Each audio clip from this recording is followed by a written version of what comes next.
Welcome to the W3 webinar series organized by the PCOS Society of India. This program is on what, when, and why. It only includes interactive discussions between the experts on a particular topic, which is discussed on this particular day in this episode of our series. We have completed a large number of cases series now. And today we are going to discuss on metformin, why, when, and what. In short, when do we start metformin, why do we start it, and how do we go about it? So today I'm planning to discuss about PCOS. In short, talking about what really happens in PCOS. We have known it as a reproductive disorder, which is consisting of either dermatological problems or reproductive disorders like menstrual dysfunction, infertility, etc. But recently, PCOS has been diagnosed as also a metabolic disorder, wherein there is a lot of obesity, there is dyslipidemia, there's hypertension, diabetes, and insulin resistance. If you understand that PCOS is present as a prevalence in almost 1 out of 4 women in the world, it starts at a younger age and it extends right from adolescence and it even goes beyond menopause. So this is something wherein we do not really have the prevalence in our country, though there have been studies which have talked about 1 out of every 4 women, whilst there have been studies which have talked about 1 out of 10 women. But yes, it is extremely common. And I think with the Indian ethnicity, where there is a higher risk of diabetes, we are one of the largest numbers of, we have one of the largest numbers of diabetics in the world, in our country. And therefore, we have to be more particular and careful about PCOS with insulin resistance. So in short, we will be discussing all the areas related to insulin resistance and associated with PCOS.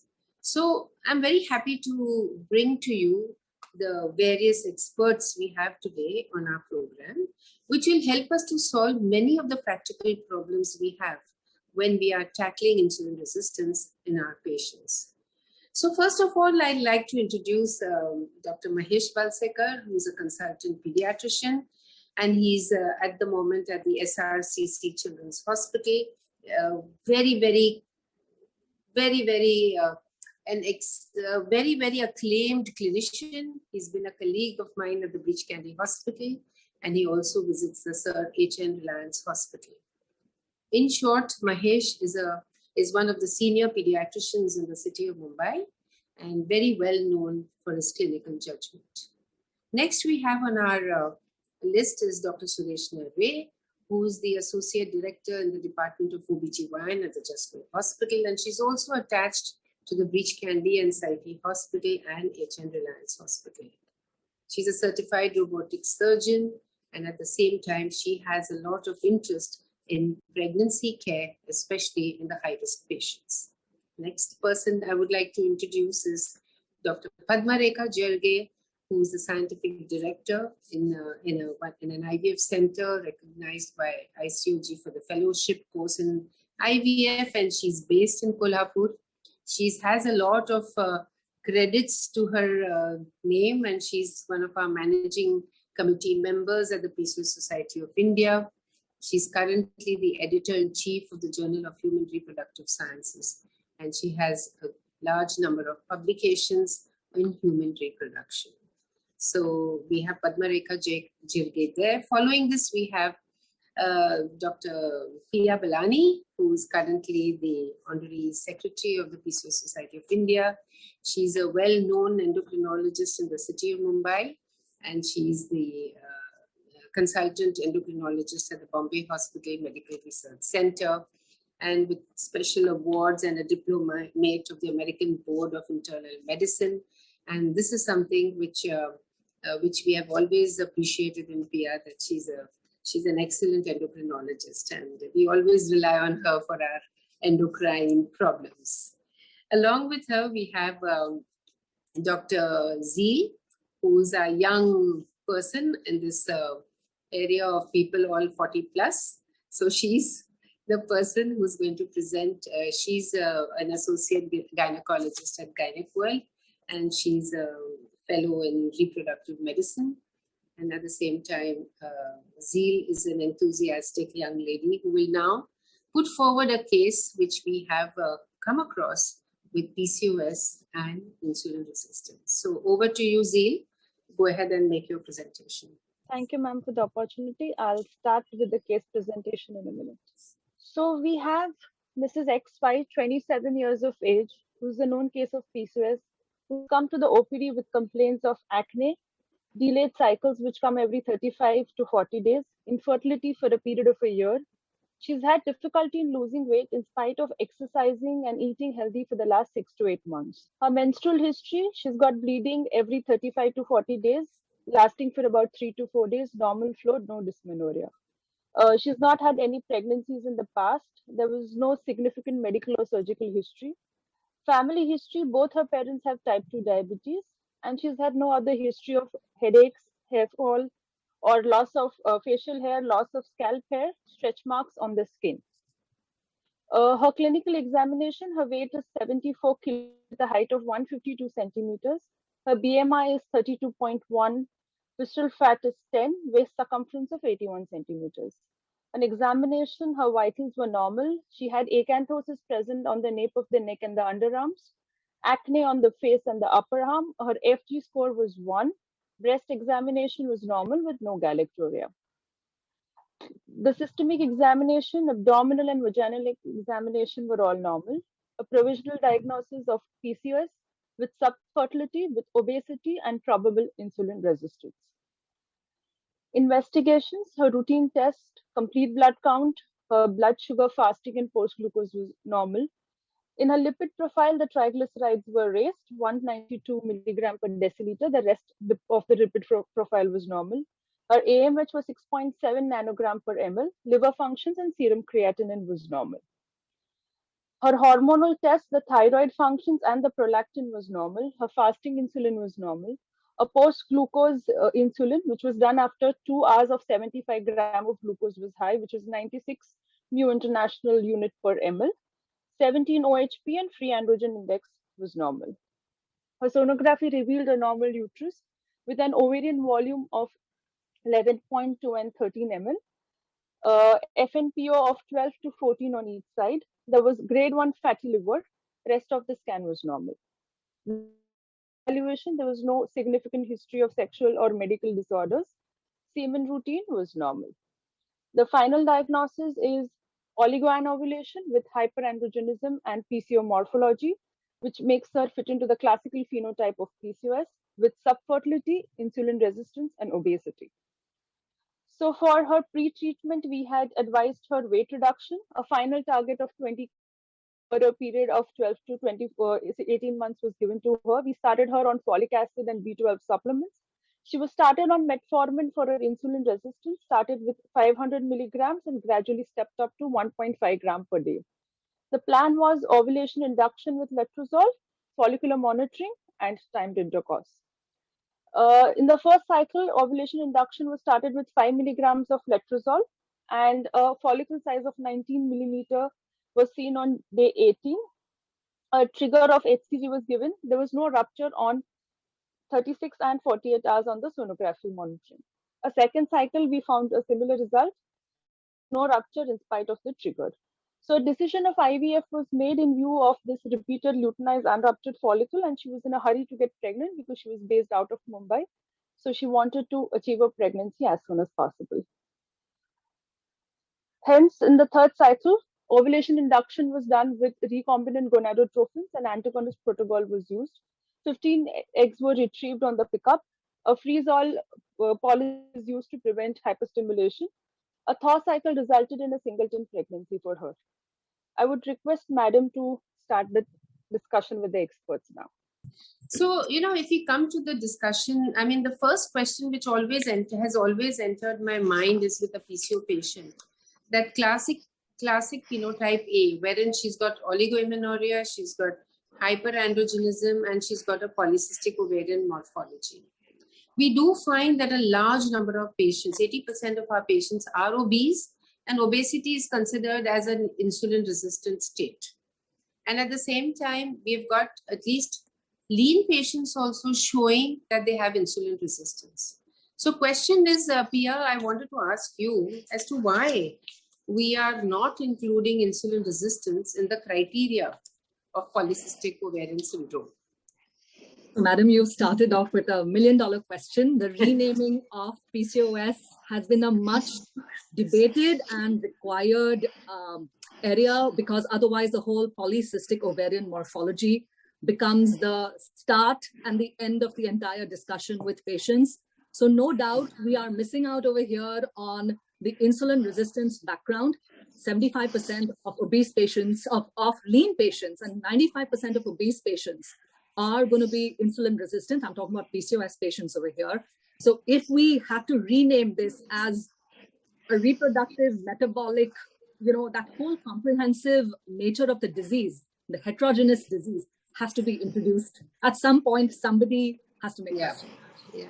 Actually, the world global authorities are considering changing the name, but they have not been able to come to a nice, catchy name as yet, which will encompass all the issues which are related to it. Because when we talk about polycystic ovaries, everyone thinks the problem is with the ovaries.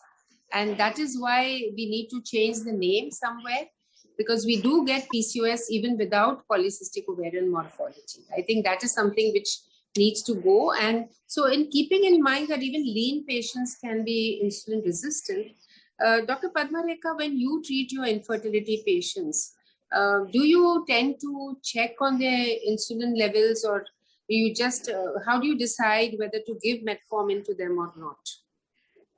Yeah, once again, ma'am, you're straight away at the most critical questions. As Dr. Ballani said, I think if there are no means available, all the obese PCOS women can be considered as having insulin resistance in a clinical setting, where there is not much of scope for investigating them for insulin resistance, and can be considered to be having insulin resistance and started on metformin.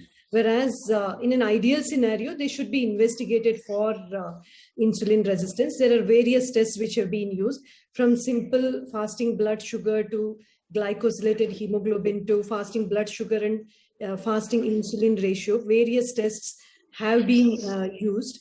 Also, just clinical features of certain clinical features, let alone, not going into the biochemistry or endocrine aspects, such as acanthosis nigricans or presence of skin tags, can also be considered as indicators of insulin resistance. So it is very important that we make efforts clinically and whenever possible, biochemically, to identify insulin resistance. So for one, we can convince the couple to go through the treatment they need to receive, because metformin, may not be tolerated easily.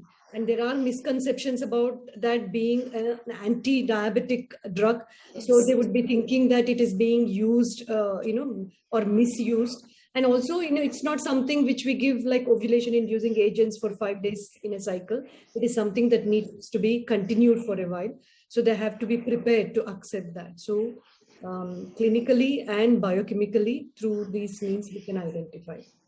Yeah, so that's a very good suggestion, that we look at them clinically, we look at them, and clinically make a decision that she may be having insulin resistance, and we treat her, because we expect that 95% of the obese ones are going to be insulin resistant and about 75% of the lean ones.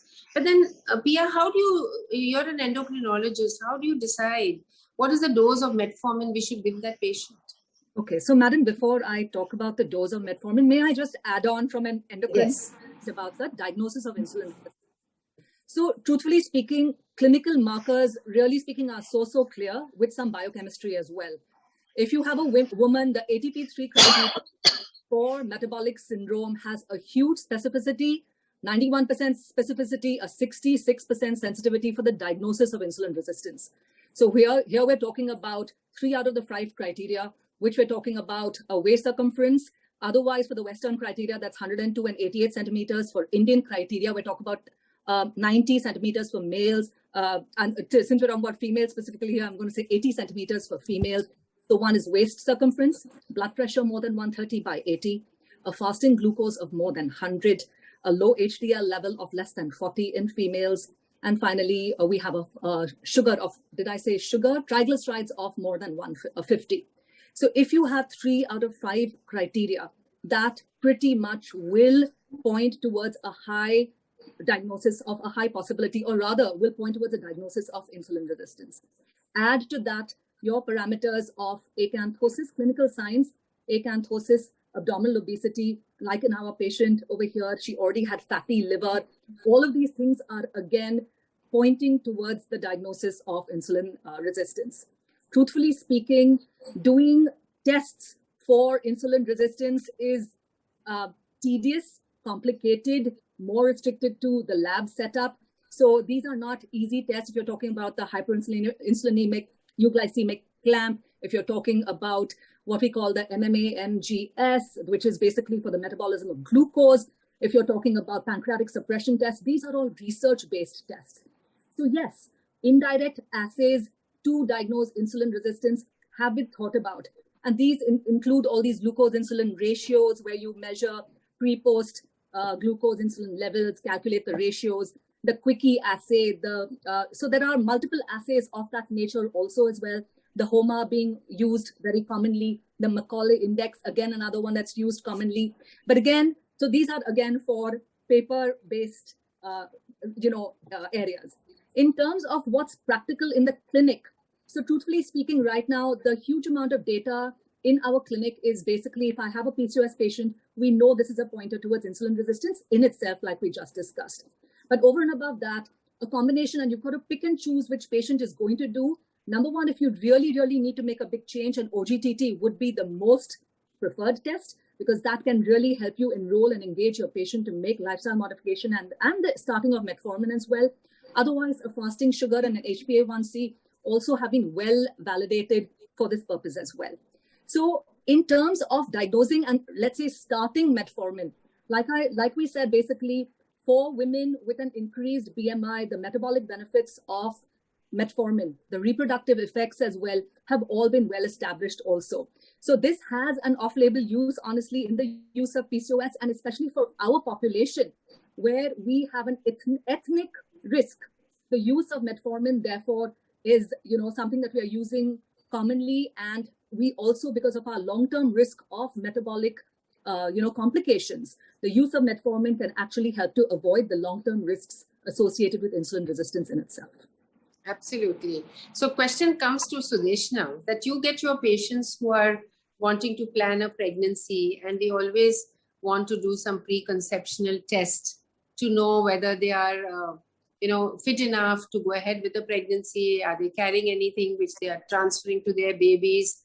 So when you see a woman who's likely to, or who is a PCOS, would you sit and do all these tests, or what do you do? I mean, do you look into their insulin resistance? Of course, we all look at, blood sugar. We all look at, want to find out whether they are already diabetic. But there are many women who become diabetic through pregnancy. So is there anything as an obstetrician, you would want to do in these patients before, letting them go ahead and get pregnant? This is when they come to you before they are pregnant. I know 95% of our patients come to us after they are pregnant. But in an infertility setup, we see them before they become pregnant. But in an obstetrician point of view, they come to you to plan their pregnancy. Do you suggest any such investigations or look into those? Right. Thank you, madam, for this nice question. This is again opens a big spectrum of things. So the first of all, such a patient with obesity, with PCOS, and they either have an insulin report with them, or I would investigate her for all the PCOS investigations, everything, that fasting blood sugar, even fasting insulin. But I have I mean, as an obstetrician, I think most of us have a very low threshold for metformin, especially when they're planning for a pregnancy. So we would start the metformin if there are clinical, short clinical signs, and this lady has short clinical basis on which we can start the metformin. A couple of things which helps in letting them, first of all, when they come for a pregnancy, they are half motivated. It becomes a challenge with the younger girls where, they don't know why they are taking the medications and they don't justify. But for them, when they are planning for a pregnancy, then they are half motivated that, whatever you give us, we will take. So metformin needs to be just told that this is an anti-diabetic drug, but I am not giving you for diabetes.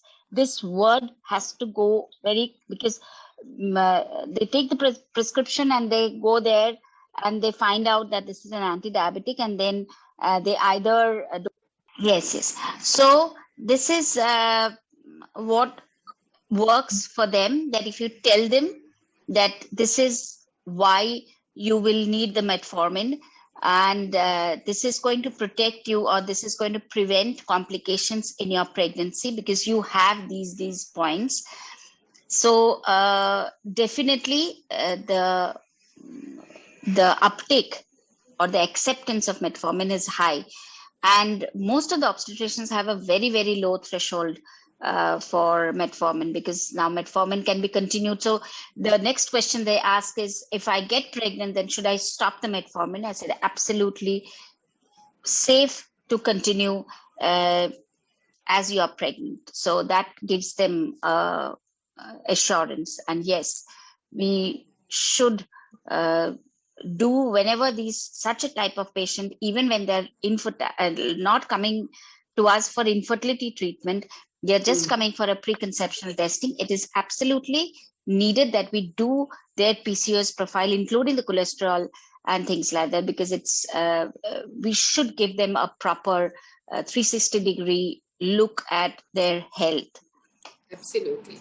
So I totally agree with you, Sudeshna. We must, get them all investigate. I mean, make sure that they're not carrying any high-risk factors, which would cause problems for them in future. So Padma, Rekha, I think as a fertility specialist, you would definitely like to, tell me more about what you do with metformin in infertile patients.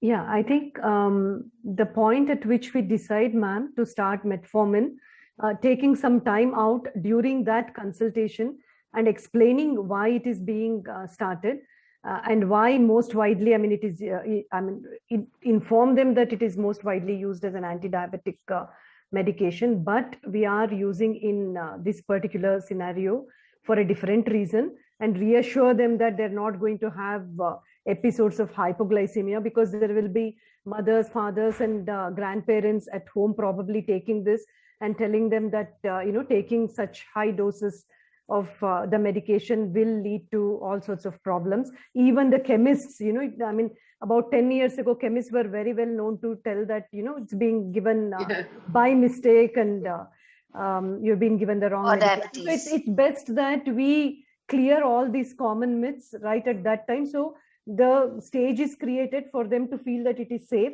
and it is going to be effective for them.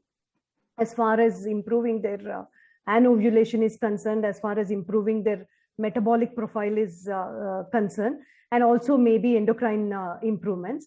So I would, because it's most commonly associated with gastrointestinal disturbances like nausea, rumbling in the tummy, diarrhea, I would tell them about these factors. And the dose, and it's very well known that it's either given as a 3 times a day dose or twice a day dose.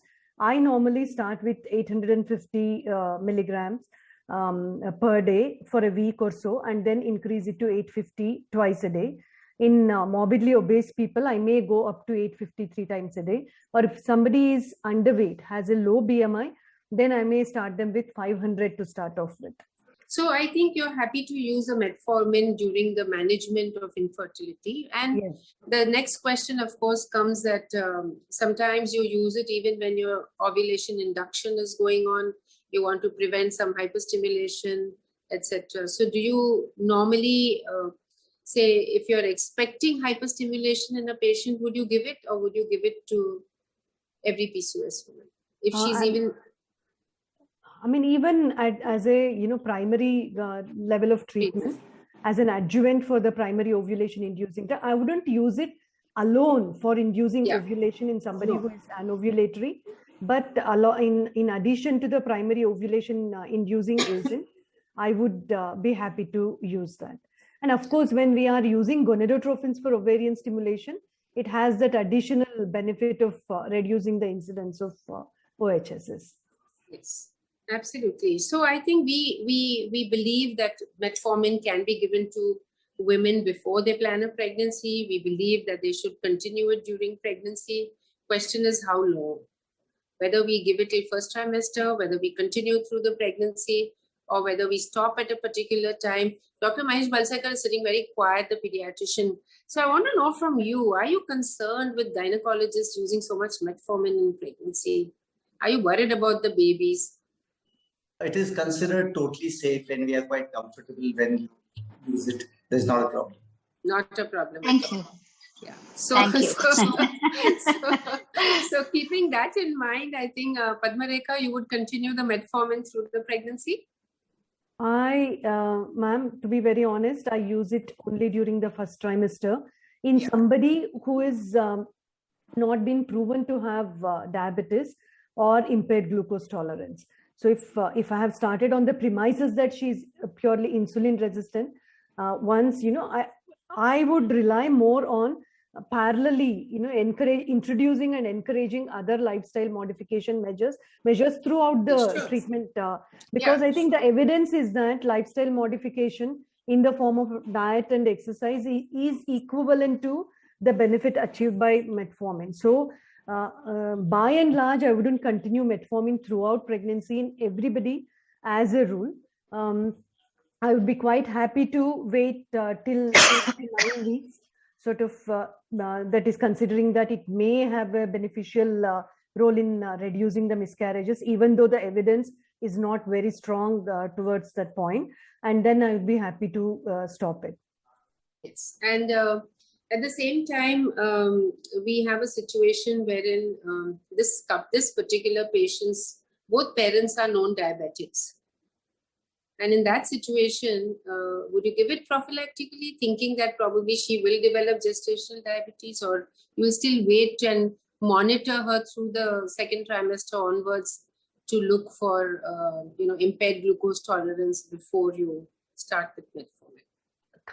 Ma'am, considering the concerns about fetal origin of PCOS, if I have not already sought an endocrinologist's advice for the management, if it has not become necessary until now, at this stage, if I do consider that, as you say, she's at a very high risk of developing gestational diabetes, I would think this is the right time to seek, introduce a multidisciplinary approach and seek the expertise of an endocrinologist to decide whether, whether it should be continued and whether there is any dose modification that would be required at that stage, because she would be on a relatively high dose of metformin until she achieves pregnancy. And that is not the dose they would probably give for a diabetic woman, actually. So I would be very, prepared to take an endocrinologist's consultation to decide what should be the mode of action from here onwards in such a patient. So Piya, there you come into the picture now. And you tell us now, Padma Rekha is consulting you for this obese woman who is pregnant. She's got diabetic parents. She has given metformin in the first trimester. She's asking you now, what should I do? Should I go ahead? What should I do? So I think I totally agree with Dr. Padma Rekha's management over here, number one. So if I already have this patient, high risk, obese, past history of PCOS, I think monitoring, like as we all understand now, to check sugars with a DIPSI test right from at the get-go, if at all of that the patient is okay, I think getting an HbA1c done even in the early trimesters, will give us an idea whether this patient is pre-diabetic or not. We want to definitely maintain sugars tighter in pregnancy as compared to the non-diabetic range that we usually establish. So with this kind of patient, if there are any indicators in terms of developing, if she's a little already borderline pre-diabetic, just about getting there, is obese with high risk, I possibly would continue, because the chances of her developing GDM are indeed multifold. Yeah. So if a woman develops GDM in pregnancy, Sudeshna, I mean, if you know that she's developed gestational diabetes, what are the problems you anticipate in such a woman? What really worries you? Why do we need to correct it?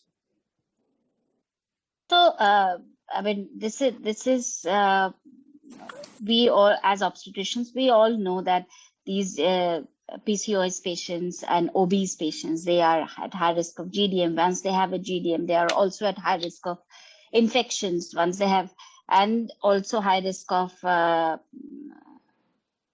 preeclampsia, and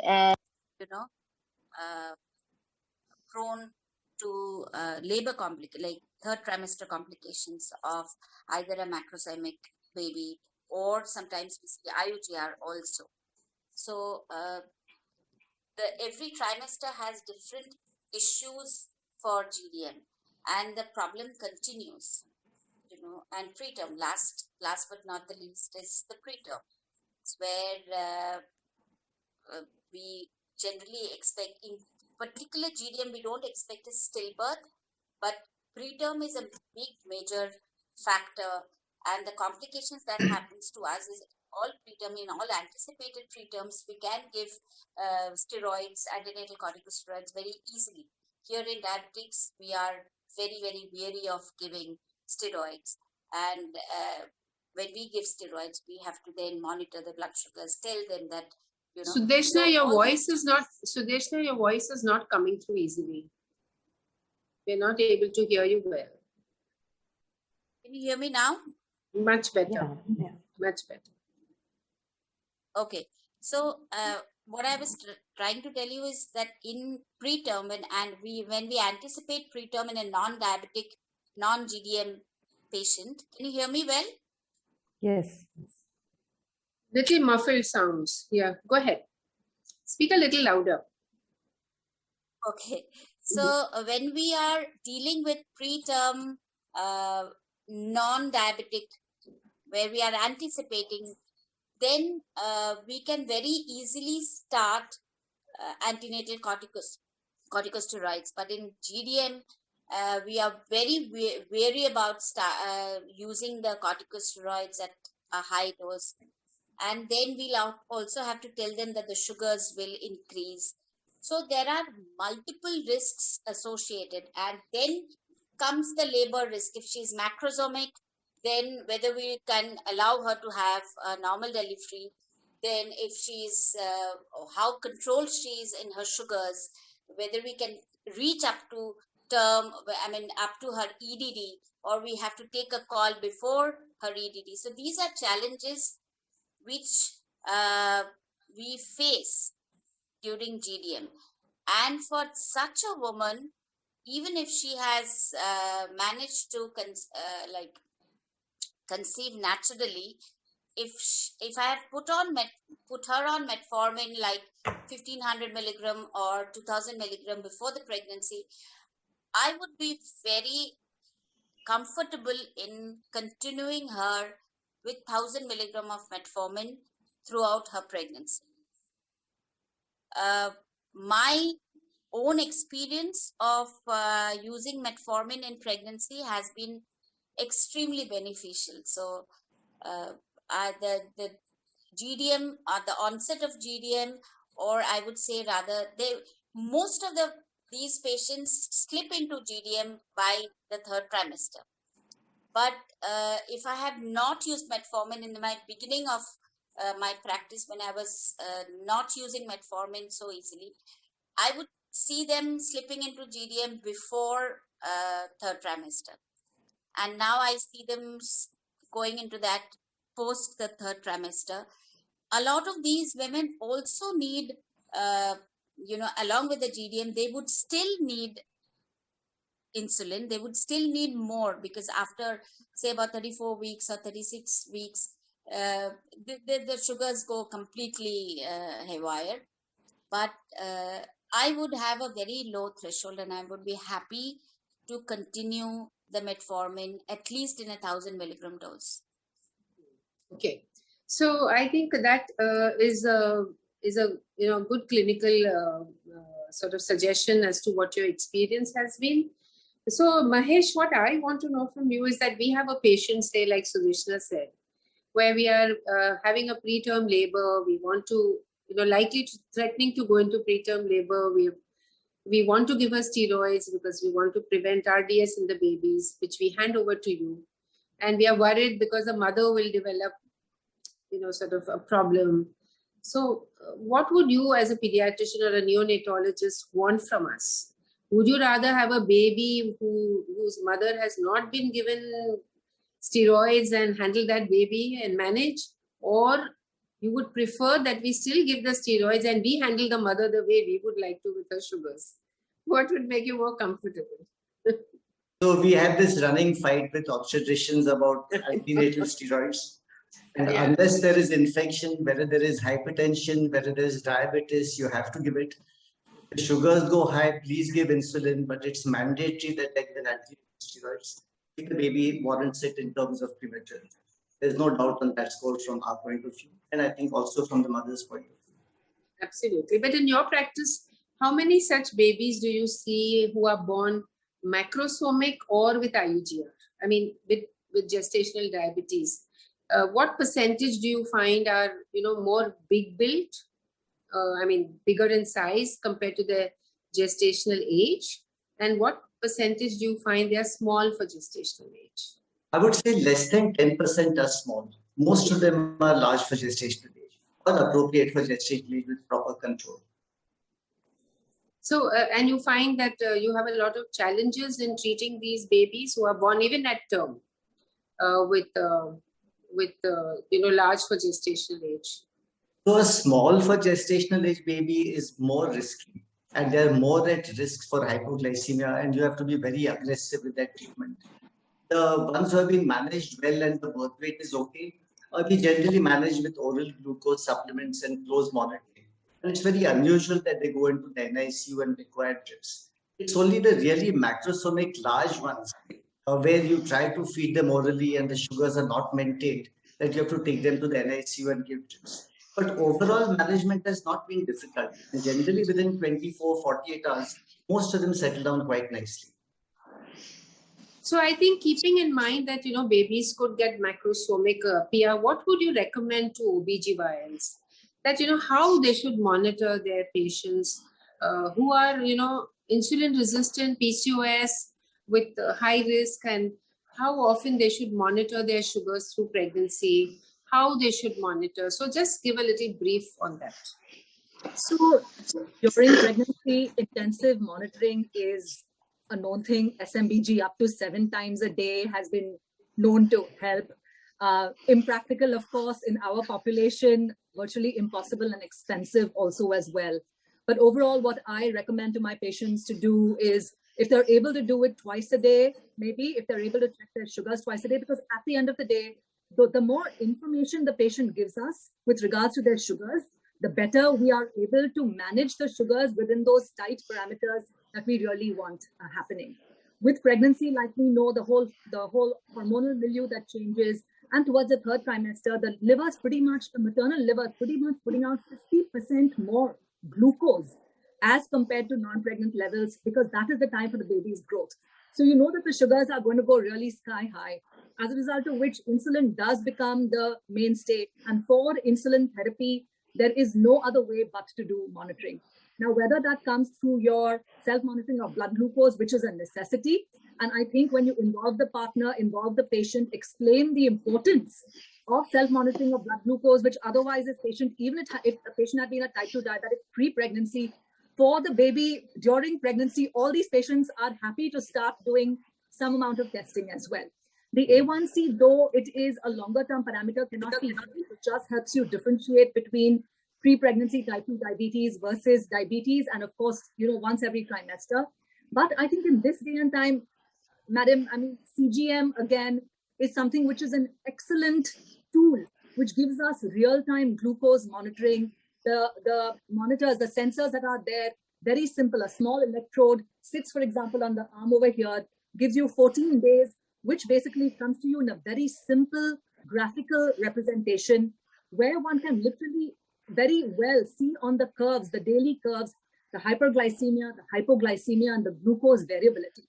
So that is really what is, more importantly, engages the patient also as well in terms of eating right, monitoring, eating right, exercising right, following all the protocols that we are suggesting. So I think in this day and age, really CGM has become the standard of care with excellent results for gestational diabetes. CGM stands for? Continuous glucose monitoring. Apologies. just clarifying what exactly. Right. Continuous glucose monitoring, you do it with do you make a port for putting in the... So no, it just looks like a simple 10 rupee coin. It's that thickness and that size, and it just gets attached over here. The electrode, the small little sensor that it has sits in the interstitial fluid. Yes. And basically there is a little bit of time lag. So it's not a complete real time, but what it does, it takes a glucose reading literally every 5 minutes.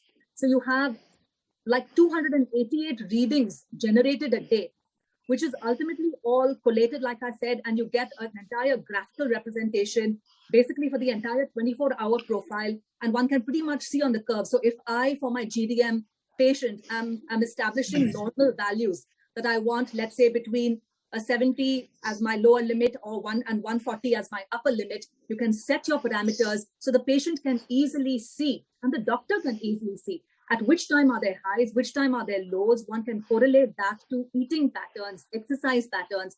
For the doctor, it's great knowledge about when to increase which type of insulin, because very often for the really, let's say, dependent ones, insulin requirement could be 4 times a day. Which dose to adjust, how much to adjust. The guidance that is available can either be with SMBG, of course. CGM is a more expensive method, of course. But for those who can afford it, it's a great way to monitor sugars as well. Absolutely. So we have... May I add here, I mean, just experience that, when it becomes, when you talk about continuous glucose monitoring in women who are only on metformin and diet, the uptake is a little lower unless and until it's the patient can very easily afford it. But when they are on insulin, then they accept this continuous glucose monitoring very well. Yes. I just wanted to add that. And I totally agree, because the metformin patient, you even might not judge the patient to be, really a candidate for these kind of, for this kind of testing. So I guess we have to pick and choose our patients. Affordability is key in our population, of course. Yes. So we understand from this is that we need to monitor our patients, look for gestational diabetes in all PCO patients, maintain their weight, do not allow them to put on extra weight. Everyone talks about eating for 2, which is not really necessary. Control their weight, give their lifestyle changes, get their exercises done. And in spite of all this, in spite of the metformin, if she's not coming under control, she goes on to insulin, and continuous blood monitoring for the glucose, for the sugar, is a better option because it will give you a more standard, balanced sort of report. I've known of patients who have gone to endocrinologist and they are told, come back in 15 days. I mean, what 15 days? What's happening to her in those 15 days? What's happening to the mother? What's happening to the baby? It's not the right way. I think that it should be done very, very strictly monitored to prevent harm to the babies. And I think that's where we are concerned about, that these babies who are born in an environment with a high sugar intrauterine are likely to develop diabetes in future. It has been shown quite evidently. And coming to Mahesh, these children you will find probably are more obese in their childhood as compared to what other children would be of non-diabetic or where sugars are well controlled during pregnancy. We find that the children probably may be remaining normal, I mean, in weight. But with the way things work in India, they are happier with heavier babies. They are happier with fat babies, and they overfeed babies. And what would you recommend? I mean, we are concerned about childhood obesity causing problems for that child in future. So what would you recommend to parents? What do you tell them what you should be doing, especially in a PCOS mother who's had gestational diabetes, she's delivered her baby, and what would you tell them, what guidance would you give them for the future of their children? So this has two components, and for prevention of obesity, actually the pregnancy management is very critical. So the pre-pregnancy weight and the weight gain during pregnancy, smoking during pregnancy, even paternal weight. So these are all very, very important factors. Because if all this is controlled, then we get a head start.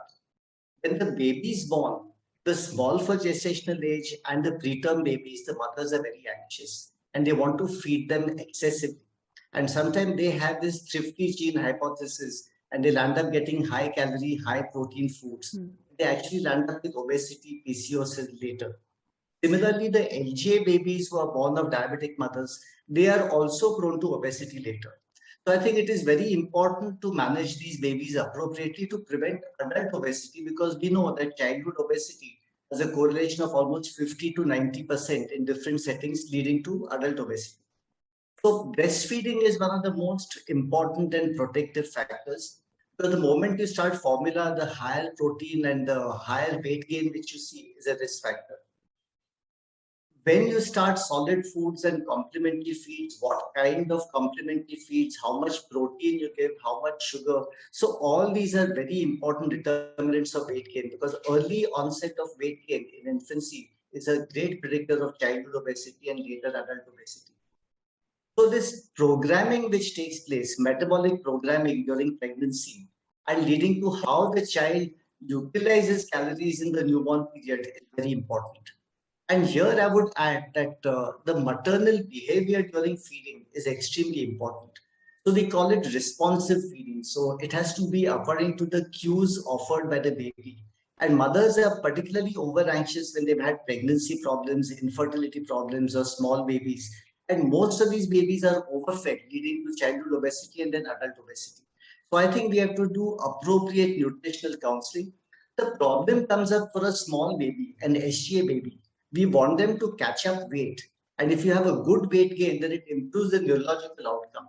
But if you give higher protein, like in the premature formulas, then these babies actually gain too much weight and have long-term problems. So you have to really strike the balance between early nutrition for their growth and development, neurological, and for long-term obesity problems. I think that is extremely important for us to know that, if we do not control the weight of the sugars of a mother during pregnancy, we may end up with problems with the newborn and children as they grow. So coming to Padma, Rekha now, Padma, I find that in infertile patients, a lot of them come to us a little late in life, wherein they've had difficulty getting pregnant. And they may be of advanced reproductive age, as we call them, when they come after an age of, say, 37 years or so. When you treat these women, if they've come to you obesity and you've got a situation where, they are obese and you've got no time really for them to lose weight before you start their treatment. Usually in the younger generation, we tell them, okay, you need to do some lifestyle changes, get rid of at least 10% of your weight, and then we'll start treatment. What do you do in these women? And by then they may be also having some metabolic disorders. So what do you do in these women? I mean, ma'am, it's an extremely important and practical scenario we all face in our day-to-day practice. And I think it has to be we have to consider all the factors. They're emotionally fed up. They are probably financially at the end of their tether, having had so many years of treatment. So I think once again, couple of initial consultations are very crucial to set the tone for how they are going to be managed. So I would, the investigations, we have all gone, discussed that in detail. While we are awaiting the results of how she is metabolically, how she is endocrinologically, what's happening, how she is going to respond to IVF, because that would be probably the treatment of choice in somebody with advanced reproductive age. So we have to initiate the diagnostic and correctional measures at the same time. So as we diagnose, introduce sort of to some extent of lifestyle modification parallelly, not to delay the treatment. And these are the scenarios where I think introducing them to metformin to give multifactorial benefits, not only to handle the excessive or abnormal response to any gonadotrophins, but also to improve the safety of treatment so that we could get through the treatment and the embryo transfer quickly and to achieve the pregnancy within reasonable time, rather than taking her through a scenario of severe ovarian hyperstimulation and a long break in the treatment before then coming back for an embryo transfer. So it has to be sort of multinodal. We have to we cannot ignore the lifestyle factor, because as we discussed, that's going to help her throughout pregnancy also. So introduce that, but I would not spend time giving her 3 months, 6 months time to wait to see any difference. I would say this will act as an adjunct to whatever active treatment we would initiate, and this would help us to take you through a safer treatment and safer pregnancy. And as the consequences could be transgenerational, so I would also add in that this would also improve safety for your child and children in future. So I think that would be motivational enough for majority of them. And to prove the point, I would initiate the treatment actively, so that they're convinced that we are not sort of dilly-dallying and delaying the treatment, or not committed to achieving the best for them. So you wouldn't necessarily wait for a certain amount of weight loss, because on one hand you have a woman who's losing her eggs every month. Yes. And on the other end, and she has limited eggs, and on the other hand you have to wait for even a woman to lose 10 kilos would take her at least 5 to 6 long time. Yeah. So in short, you don't want to wait, and science, I think, evidence has shown Yes. that where IVF is concerned, it does you lose weight prior to treatment, but in a timed natural fertility program, yes, it definitely helps to increase the amount of spontaneous pregnancies. So coming to the question of starting metformin, Piya, that what is the precautions one has to take before starting the metformin? Are there any investigations we need to do because we are concerned about liver issues, etc.? Are there any supplements to be added with the metformin?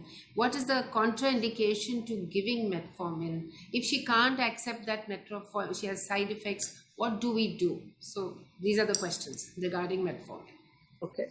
So metformin, given that half our Indian population is already very gassy for that matter, I think a good way to start it is possibly start it off as 500 milligrams once a day, probably after the biggest meal. Dinner often does satisfy that thing. I think probably women also have that kind of maybe a little time post dinner to look after themselves. So I will generally ask them to take it at a time at which they can be compliant.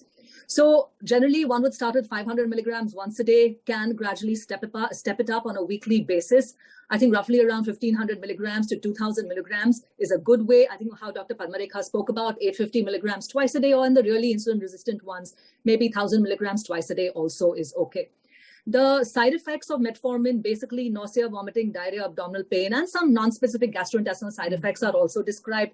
So those are the commonest side effects. Lactic acidosis, I don't think any endocrinologist also has really seen very much.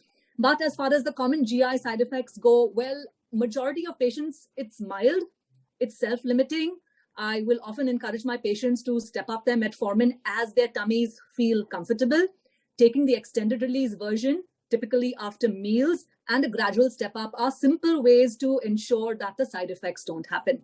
However, you are going to get maybe 1 or 2 out of 10 patients that might not then tolerate it. What I then tell them to do basically is even start a 250. So whatever amount is suitable, I tell them it's okay. And when their tummies feel okay, that is the time to increase it. But if they are not able to tolerate it, because we want their quality of life on a day-to-day basis also to be okay.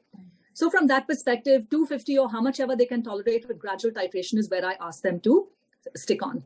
And then, of course, you have the subset of patients that will not tolerate it at all. So theoretically speaking, you do have the pioglitazones, etc., not recommended for patients planning pregnancy, etc., of course, but have the big side effect of edema and weight gain, not acceptable, therefore, for our PCO women as well, who majority of the time are obese.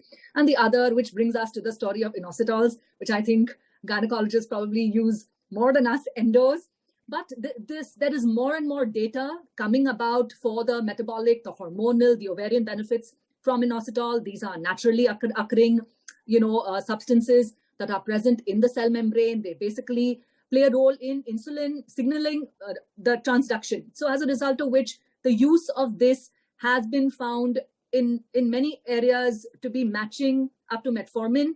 There is more short-term data. What we don't have with the inositol is the long-term benefits.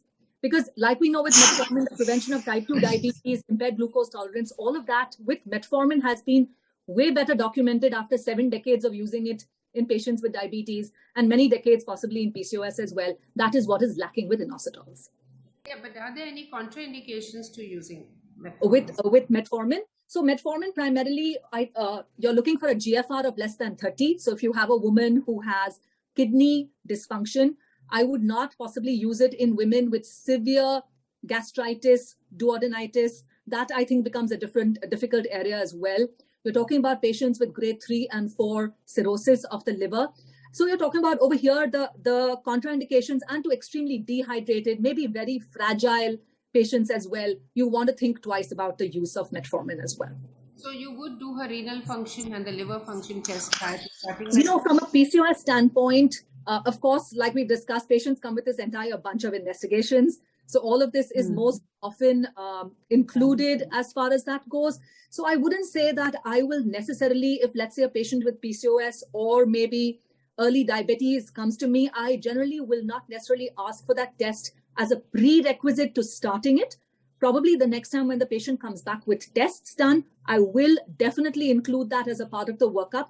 But I think for majority of patients, young patients, the kind that we're looking at from a PCOS standpoint, I would kind of assume, unless there's known history, that all of this is going to be okay. I would not delay therapy for that reason. So what is the maximum dose you have used in your practice?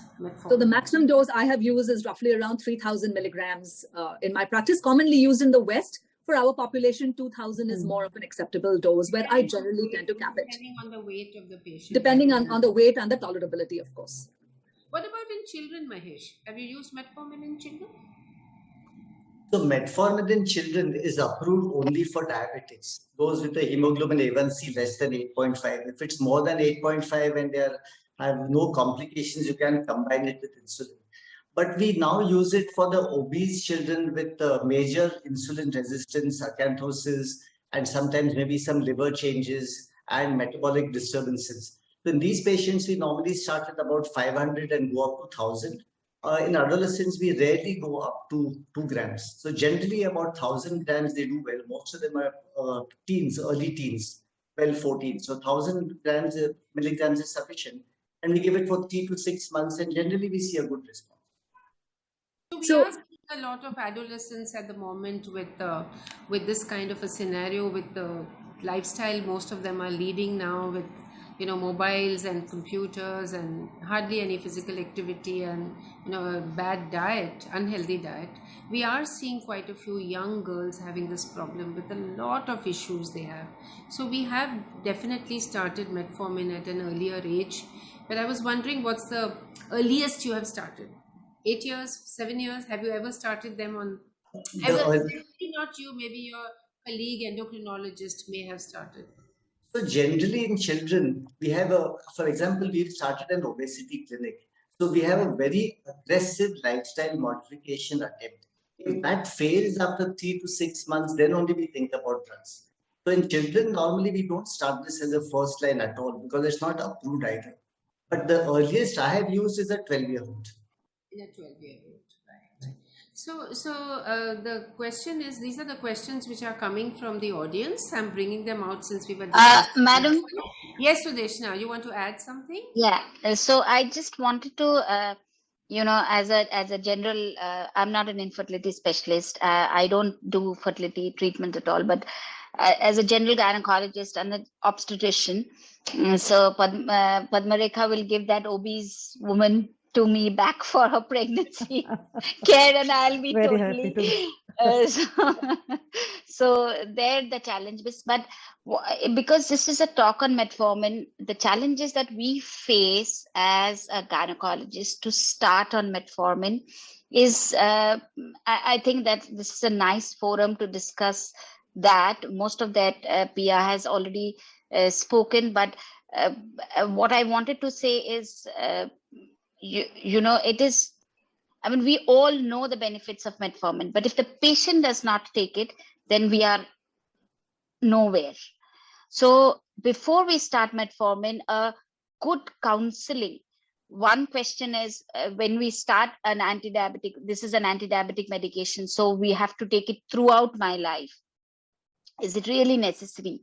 So, you know, to tell them that it is going to prevent diabetes. Actually, it's going to prevent diabetes. It's going to stop you. If you start early, then we can stop the medications. Otherwise, you have to take it throughout the next is the tolerance. If we give them a proper heads-on about the expected symptoms that they are going to have, because we have found that, you know, in our practices that, you know, they are given metformin, but when they start taking metformin, they have these extreme symptoms, and then they discontinue. But the same metformin, when we start with a good counseling, they are happy to take it.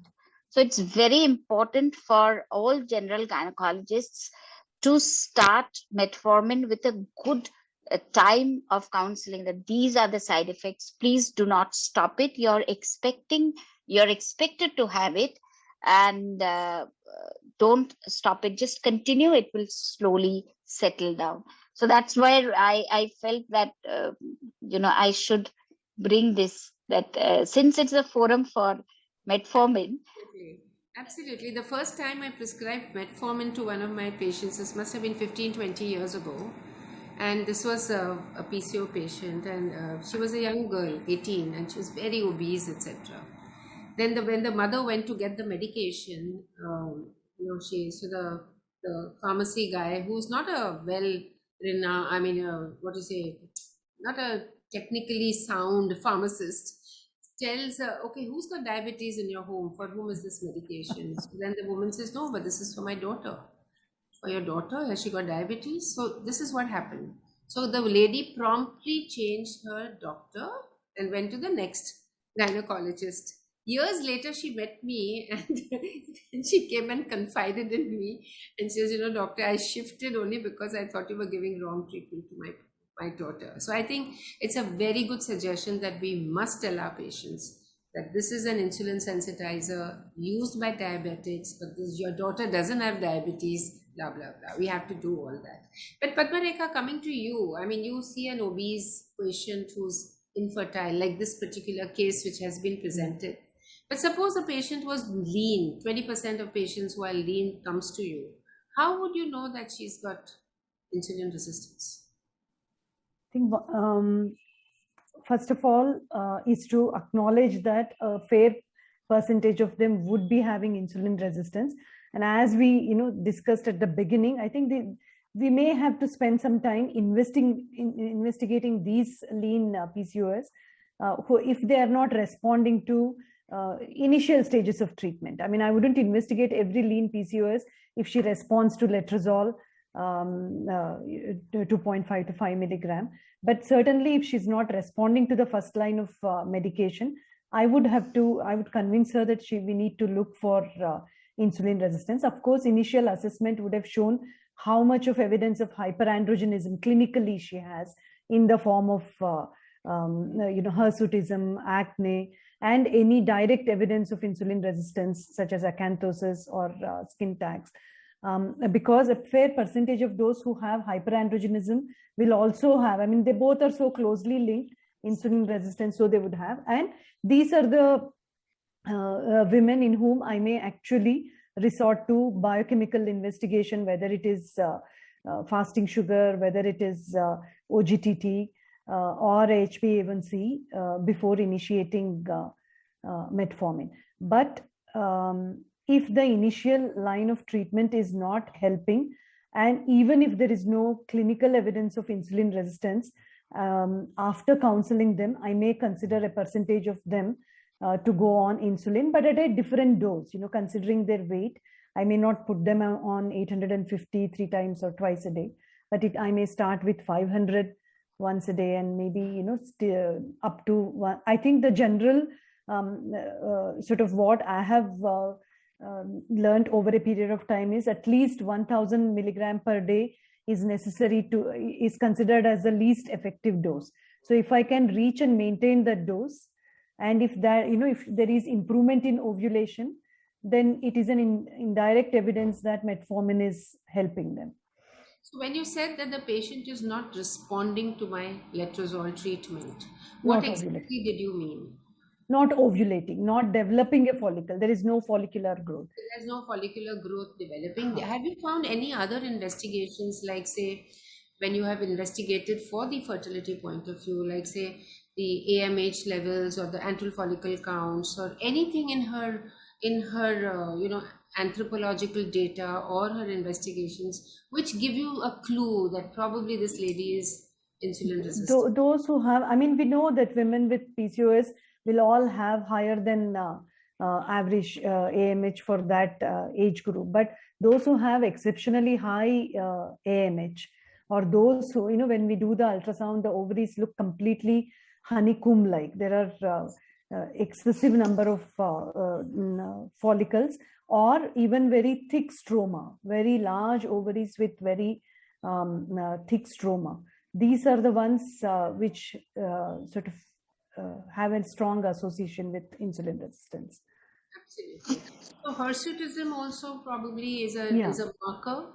With a lean PCO, probably they may be insulin resistant, very high AMH, non-responsive to your regular oral ovulation inducing drugs. Maybe sometimes even a high LH, if you have done the LH, would probably suggest. So there are such certain, subtle markers to say that these patients could be having. So there's another question which has come up, Mahesh, that the woman is breastfeeding her baby and she's on metformin. Would you give any instructions to the mother when she should take her metformin? Should she take it just immediately after feeding the baby, or any such instruction? Since it's a long-acting drug, it doesn't make a practical difference. Generally, it's taken after food, and babies don't need any specific monitoring. So there's nothing specific for a breastfeeding mother to tell her when she should take the metformin. So right? generally, it's taken after food, and that continues. And I don't think it's related to the time of feeding, because babies feed every 2 hours and it doesn't make a difference. And babies do not need any specific monitoring unless symptomatic. No, question is that does it get from the breast milk into the baby? Is the question asked? Not significantly to my knowledge. Maybe Piya can elaborate. And would like to answer that? Okay. So there doesn't seem to be anything specific over there. So there's another question. The woman was on metformin. She's now delivered. How long should she continue the metformin? Piya. So it's very well known that within 50% of patients after 5 to 10 years of gestational diabetes mellitus will develop type 2 diabetes. And the biggest really marker of improvement is going to be weight loss following that delivery. So the emphasis on lifestyle monitoring is very important. I think that last time when that patient is leaving your care post-delivery is that one time you have to use that one last opportunity to tell that GDM patient that this is your risk. You have to continue taking care of yourself. The entire attention otherwise shifts to the baby usually. So important is to tell a woman about taking care of herself and her high risk of long-term type 2 diabetes and cardiovascular disease as a consequence. So this is a very important time where most often, if the patient has been on insulin requirement for a GDM patient is going to become virtually nothing. Glucose levels generally will completely normalize within 1 to 7 days post-delivery. And that's why roughly around 6 weeks post-delivery for the patient to come back with their sugar reports is a very, very important of their postnatal follow-up. Absolutely. And starting off metformin at that time, I think is again, really what is again keep a low threshold for that is what I would like to say. So that is what you do. You switch off the metformin at a certain stage after she's delivered, check her sugars. Just like when she comes for her last visit, we talk about contraception so that she doesn't get pregnant all over again. Tell the mother-in-law no ghee, no sweets. Give them all these. That is very important because once that milestone is achieved for them, that they have had a baby, they just let loose, and so it's very important. Even in pregnancy, when they are if they are entering the pregnancy already obese, metformin does help them in getting a good control on the weight. But eating too much or keeping you can't really make her gain an average weight. If she's already entering the thing obese, so we have to tell that your weight gain cannot be 12 to 13 kgs, what we generally expect. You have to restrict your weight gain also. So is there any role for other anti-diabetic drugs in patients? We use insulin sensitizers, we use metformin, we use inositols, especially D-chiro-inositol. But is there any place for any other of the, like the receptor antagonist drugs?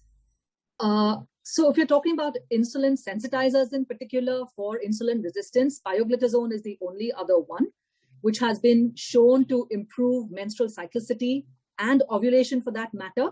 But at the same time, because like I said earlier, higher weight gain, edema, etc., being the side effects, it's really not been, propagated for use in PCOS. The one medication that you're talking about is the GLP-1 RAs. These are the glucagon-like peptide 1 receptor agonists that are used. But these are, again, not recommended for infertile patients planning pregnancy.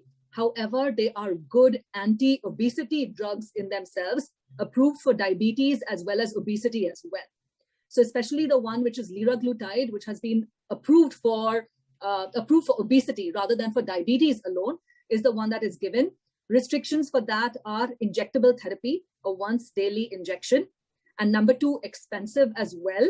Around 9,000 a month is, let's say, ballpark, expense. So from the point of view of anti-obesity, patients are not that receptive to the idea of injectable therapies yet in this day and age. And therefore, I guess one has to abuse metformin. And of course, kind of always re-emphasize the lifestyle modification for these patients. The question is that can you give it to a woman who's planning pregnancy? The GLP-1 RAs? No, because she might get pregnant anytime. GLP-1 RAs are not recommended. We do not have enough data for that use in pregnancy. Metformin and insulin are the two that we would. Absolutely. Now coming to this lady as she grows older, she's come to you. We know that the polycystic ovarian sort of effect on cosmetic issues, on reproductive issues, on menstrual dysfunction, all sort of ameliorate as they grow older. As the ovaries are aging, the problem starts getting controlled. But yes, the metabolic part still continues. And that is a challenge which we have to face. When I get a woman at say 43, 44 with a metabolic problem, she's got dyslipidemia, she's got central obesity, she's got hypertension. How would I know whether she ever had PCOS in the past? She doesn't know. So I think it would all go down to history taking, family history taking, oligomenorrhea, the hirsutism, ever had an ultrasound which showed all of that. So it all will go back to history. And I think sometimes even in my clinic, if I have a patient who's come to me just for diabetes, and then if you do go back and take history, they will tell you about the oligomenorrhea and the infertility issues and all of that. So one can regular periods. One can basically surmise, absolutely. So one can surmise that this was a PCO that went undiagnosed. I think when we were younger, oligomenorrhea wasn't given that much importance. Okay, all pubertal changes will settle, not important. A little bit of acne, I think we've tolerated much more than the teenagers these days will tolerate. So all of these kind of things, I think there's been a whole change in thought process. People are way more aware and, kind of will come to the doctor faster. But there has been some little bit of a research on this to see what really happens to those ovaries and as they grow older. So there was one very interesting study I came up with, wherein they show that the antral follicle counts, they definitely reduce. The numbers go on reducing, the eggs are reducing, but the volume of the ovary takes a long time to come down. So if I have a woman who's 45 with a lot of metabolic issues, and I do her ultrasound, and if I find the volume of those ovaries is larger than what it should be at that age for other women, I would suspect probably that she may have had PCOS. And then of course you go into their history, you ask the birth weight of the baby, what were your baby's weights like, and what was your history like, the same thing, whatever you said. So there are various markers which probably we would think of. Padma, Rekha, anything you would like to add on to that? No, I mean, I think it's basically based on, I mean, I wasn't aware of this study which you brought up, ma'am, just now. But as Dr. Ballani said, it would be based on going back and asking history, and also whether they did receive any treatment for infertility. So all this would just add up to some evidence of having had PCOS. But certainly, we need to continue monitoring them for shift of focus, but still they are at high risk of metabolic issues and also endometrial issues apart from the metabolic issues. So that is where we are coming to, that a PCOS patient problems don't end. In adolescence is cosmetic issues, menstrual issues, then she has infertility issues, then she has pregnancy issues, she has metabolic syndrome at menopause, then is the postmenopausal bleeding. So when you have the postmenopausal bleeding in a PCO patient who's come with postmenopausal bleeding, we all know that there would be a higher risk of endometrial hyperplasia, and we would have to get into that. Sudeshna, how often do you see such patients with history suggestive of PCOS in the past, and now they have diabetes and they have endometrial hyperplasia? Oh, diabetes, metabolic syndrome, obesity, diabetes, and dyslipidemia is very, very common. And irregular periods, perimenopausal irregular periods. But at that point of time, it is difficult to convince them to maintain a lifestyle because their motivation is gone. So again, motivation of getting pregnant is gone. So the difficulty is, though metformin, even in pregnancy or in the adolescent age group or younger age group, adding metformin has really not evidenced to show a prevention of long-term effects, long-term metabolic effects. Priya, correct me if I'm wrong. So it has not really. Metformin hasn't? Metformin hasn't shown to prevent the long-term metabolic side effects. Long-term, I'm talking about. If you start it on during pregnancy or just before pregnancy, and if you stop it and she doesn't, so it doesn't have, unless and until, a good control in the pregnancy definitely helps, but overall metformin is not meant to prevent a long-term. So we don't continue it for a lifelong kind of a treatment just to prevent a long-term complication. That's what I'm trying to say. But we do often, most of these patients come back to us with diabetes, and if they come back to us with an irregular period or they come back to us with hyperplasia, and if you take the history, they would definitely say पहले irregular था, अभी बिल्कुल regular हो रहा है, लेकिन बहुत ज्यादा bleeding हो रहा है या frequent bleeding हो रहा है, पहले महीनों तक नहीं होता था, अभी बहुत ज्यादा, means initially there were long gaps, now it is coming frequent, but they are all part of the endometrial hyperplasia or the long-term sequel. Would you like to add, Piya? Would you like to give the metformin for a longer period of time if she's insulin resistant? So for a woman who is documented insulin resistant, I would have a low threshold for use. Primarily, so if the patient is obese, has, PCOS, like we're saying, clearly associated with insulin resistance, we really don't need labs per se to prove all of this. We just have the background and the whole indicators of metabolic syndrome. Like I said, a very, very high risk metabolic syndrome, all of those the ATP3 criteria that we discussed, ultimately, what is the importance of that? High insulin resistance translates to an increased risk of cardiovascular mortality. So at the end of the day, what are we trying to do over here is identify insulin resistance at an early age. Of course, for our PCOS patients, it is with regards to the hyperandrogenism and the metabolic, but in the far end, the use of metformin will avoid new onset diabetes, the risk of which is fivefold in Asian patients for that matter. So there's no doubt that there is going to be improvement on the avoidance of type 2 diabetes as well. I think that is an important message that we as gynecologists must remember, that yes, if a woman is insulin resistant, unless she gets rid of all that extra weight, it's the obesity which is also adding on to her insulin resistance. And when you have PCOS and you have obesity, it's double trouble, literally double trouble. And therefore, I think a very important measurement is measuring her waist.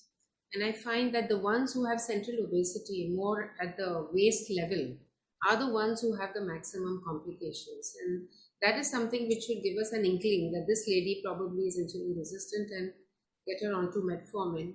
We've had women between the age of 50 and 60 developing atherosclerosis and developing sudden cardiac death. And this is important, especially in these women, because when they're insulin resistant, they are obviously having a higher cardiovascular risk. So that is another area where we can be in the preventive mode as gynecologists. I think we have a lot of areas where we can get into a preventive mode. So I think we have had a great discussion. I think thank you so much. But there's any one message if each one would like to give before we wind up. Mahesh, you can start. You're the only guy here, so you can start first. So I think pediatricians should really take obesity prevention very seriously. And you find in practice, not everybody even plots the BMI in a well-baby clinic. So I think early identification preventive strategies really help. Once a child is significantly obese, treatment is ineffective, long-term obesity is inevitable, and complications are right. So I think it's in our hands to really prevent it for adult obesity. Very good. Yeah. I think when girls with PCOS or at any point coming to our clinics, I think the hirsutism, the oligomenorrhea, the weight, all of them are just windows actually to future long-term complications. And so I would just say that all of us need to recognize that today, yes, while we're dealing with the hirsutism and the acne or the irregular menstrual cycles, at some point of time, a conversation and a constant reinforcement of the importance of lifestyle modification, use of metformin, it's low cost, it's readily available, tried and tested for decades. So I think having that threshold for our patients as an add-on to lifestyle modification for the right patient is also very important. Thank you so much. Padma, Rekha? Yeah, I mean, taking it further from there, I think as a reproductive medicine specialist, I would like to take the opportunity in these young women with PCOS to stress upon them that there has to be continuity in whatever we do. We may move from one phase to another phase, but bear in mind that lifestyle modification will have a very positive effect. So as much as possible, come back to that mode whenever the opportunity arises. And if metformin is necessary, accept it happily, peacefully. It's not going to cause long-term health issues. And once we successfully achieve pregnancy, while handing over to the obstetrician, I would have two important requests. Pass on them, the right message to the pediatricians or neonatologists about the child's health, and the mother has had PCOS and its implications. So that continuum has to exist, and also at some point of time encourage them to have a consultation with an endocrinologist for their long-term safety issues. So if I can, impress upon them these issues, and it is happening, ma'am. I mean, compared to what we could achieve practically 10 years ago, I think we are achieving much more these days in effectively continuing the care. Thank you, Padma, Rekha. Sudeshna? Okay, for doctors, my message is keep a very low threshold for metformin in obese PCOS women, but spend a little time in counseling them so that they can maintain the drug. Unless and until you achieve that, nothing will get achieved. To patients, my standard thing about PCOS and insulin resistance is that it is not a disease. It's just a condition which you have to be controlled. It will never be out of your body. So it's not that it's an infection and you take a 7 days medications and it's going to go off. It is a condition which will remain with you. You just have to keep it under control with medications, with lifestyle, and with all the measures and with monitoring. So that's my message. I think through the PCOS Society of India, we have created quite a bit of awareness amongst the patient population. And we've started a program called the PCOS Connect, to which we are making YouTube videos on various aspects of PCOS. I'd like to share this one aspect, since we were discussing a case of infertility. Can we just play this video, please? These are just 2 to 3 minute videos which we have been sort of circulating amongst our patients and circulating amongst our members. Can we put it on, please?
various videos made, and currently we are making one on, you can switch this off please.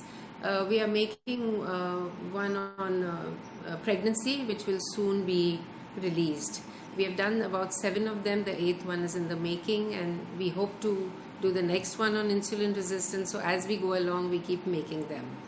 So I'd like to close this wonderful discussion with all our experts and our case presenter. I mean, everyone's done a brilliant job, and thank you very much for being with us. We also thank all our delegates participating in this webinar. We thank the Omnicurus team who's running this platform totally free of cost for all of us, and we do appreciate all the efforts they help in making this awareness possible, because our main intention of all our programs is prevention, reaching out to prevent our patients from having problems, which unfortunately they are born with a problem, but we can keep it under control and prevent further issues. We also thank USP Private Limited, makers of Glycomet SR, who have supported this program, and we have the PCOS team to thank, who have all helped to put all this together and bring it to all of you. So thank you very much for being with us today, and we look forward to seeing you again at our next program on the 24th of August at 7 p.m. for the next episode of the W3 webinar series on which gonadotrophins should be used in assisted reproduction for PCOS by the PCOS Society of India. Do become a member of the society, log in now and become our members, and there are many benefits to becoming a member. So do join us and increase our family. Thank you very much.